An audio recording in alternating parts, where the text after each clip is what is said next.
Assalomu alaykum kanalim obunachilari, videoni oxirigacha kuzatib boring, like bosib obuna bo'lishni unutmang.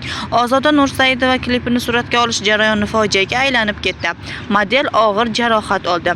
Xonanda Ozoda Nursaidova klipini suratga olish jarayonida model Sabrina Jabborova mashina urib yuborishi oqibatida og'ir jarohat oldi va nogironlik orttirdi. Jabrlanuvchi tashkilotchilar unga yetarlicha yordam bermagani, ikkinchi tomon esa buning aksini ta'kidlamoqda. Gazeta.uz vaziyatni o'rgandi. Toshkentda xonanda Ozoda Nursaidovaning klipini suratga olish jarayonida model Sabrina Jabborova avtomobil urib yuborishi oqibatida jiddiy jarohat oldi. Bu haqda uning Instagramdagi sahifasida e'lon qilingan postda so'z bordi. Unga ko'ra, voqea 2024-yilning 7-noyabr kuni Ozoda Nursaidovaning Dilbarim klipini olish jarayonida Mercedes G-Class Gelik-Wagen mashinasi rulini voyaga yetmagan 17 yoshli aktrisa SM boshqaruvni yo'qotish oqibatida sodir bo'lgan. Jabrlanuvchi tomonning ta'kidlashicha, aktrisa operator rejissor Shuhrat Mavlonovning ko'rsatmasiga binoan gaz pedalini bosgan. Biroq o'sha paytda mashina boshqaruvini yo'qotgan. Oqibatda avtomobil Sabrina Jabborovani 2 marta urib yuborgan. Oldingi g'ildirak butunlay uning ustidan o'tgan. Orqa g'ildiragi esa qizning ustidan aylanib o'tgan. Voqea oqibatida Sabrinaning tos suyagi singan. Singan suyaklar bachadon va siydik pufagiga zarar yetkazgan, deyiladi xabarda. Qayd etilishicha, Sabrina Jabborova 1 soat ichida birinchi yordam ko'rsatilmagan. Oqibatda 3 litr qon yo'qotgan. Keyinchalik u 4-sonli shahar kasalxonasiga olib borilgan. U yerda shifokorlar tomonidan 9 soat davomida jarrohlik amaliyoti o'tkazilgan. Ammo chanoq son bo'g'imida xatolik bilan jarrohlik amaliyoti o'tkazilgan. Natijada chap oyog'i o'ng oyog'idan 7 sm uzunroq bo'lib qolgan. Sabrina esa nogiron bo'lib qolgan, deyiladi xabarda. Avvalroq jabrlanuvchi shifokorlarning uning hayotini saqlab qolish maqsadida shoshilinch operatsiya paytida qon ketishini to'xtatish uchun tos suyagini noto'g'ri mahkamlaganini ma'lum qilgan edi. Ular bu haqda menga darhol aytishmadi, faqat 3 oydan keyin ahvolimni ma'lum qilishdi. Shu vaqt ichida suyaklarim noto'g'ri bitdi va endi chap oyog'im 7 sm uzunroq. Buni to'g'rilash uchun yana tos suyagimni sindirib, qaytadan mahkamlab qo'yishadi.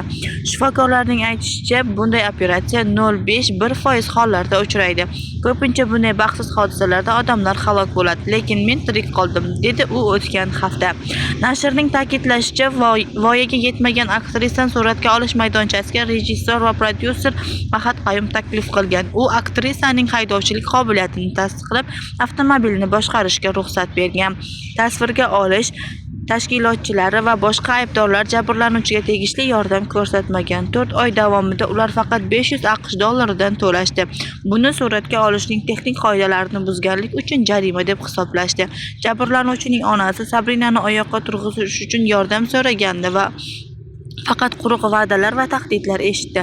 Unga voqea materiallari internetga tarqatilsa, jabrlanuvchiga yordam berish butunlay to'xtatilishi aytilgan, deyiladi xabarda. Ish sudga oshirildi, ammo sud jarayoni hali boshlanmagan. Tergovchi jabrlanuvchi tomon sud muhokamasi boshlangunga qadar ularni tarqatmasligi uchun ish materiallarini taqdim etmagan, deyiladi arizada. Sabrina Jabborova chet elda qayta operatsiya qilinishi kerak, ammo davolanish uchun mablag' masalasi ochiq qolmoqda. Faollar yordam yig'ish uchun alohida sahifa ochdi. Ikkinchi tomon izohi.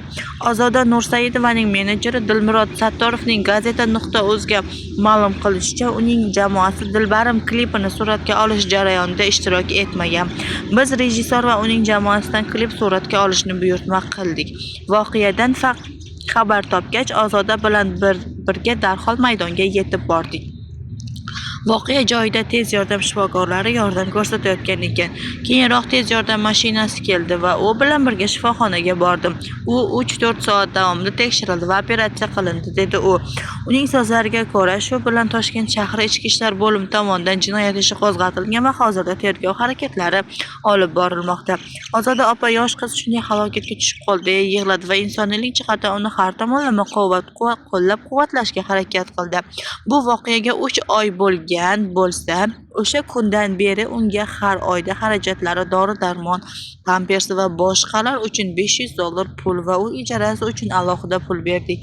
Bir xonali ijara uyining barcha jihozlarini yangilab berdik. Xarajatlar Ozoda opa tomonidan qoplandi, deydi u. Sattorovning aytishicha, klip ustida ishlangan ijodiy guruh ham uning holidan doimo xabar olib turgan. Shifokorlar qizga 3 oy davomida bir joyda yotib davolanishni tavsiya qilgan. Biroq oradan 3 oy o'tar o'tmas yana bir loyihaning suratga olish jarayonida ishtirok etdi. Eshitishimcha, u suratga olish paytida yiqilib tushgan. Shifokorlar operatsiyani Hindistonda yoki Sankt-Peterburgda o'tkazish kerakligini aytgan. Keyinchalik onasi bu borada bizga qo'ng'iroq qildi. Hozirda tergov harakatlari ketayotganini, sud qarori chiqqandan keyingina yakuniy qaror qabul qilish mumkinligini, kim aybdorligini aynan sud belgilashini tushuntirdik, deydi u. Xayr, salomat bo'ling.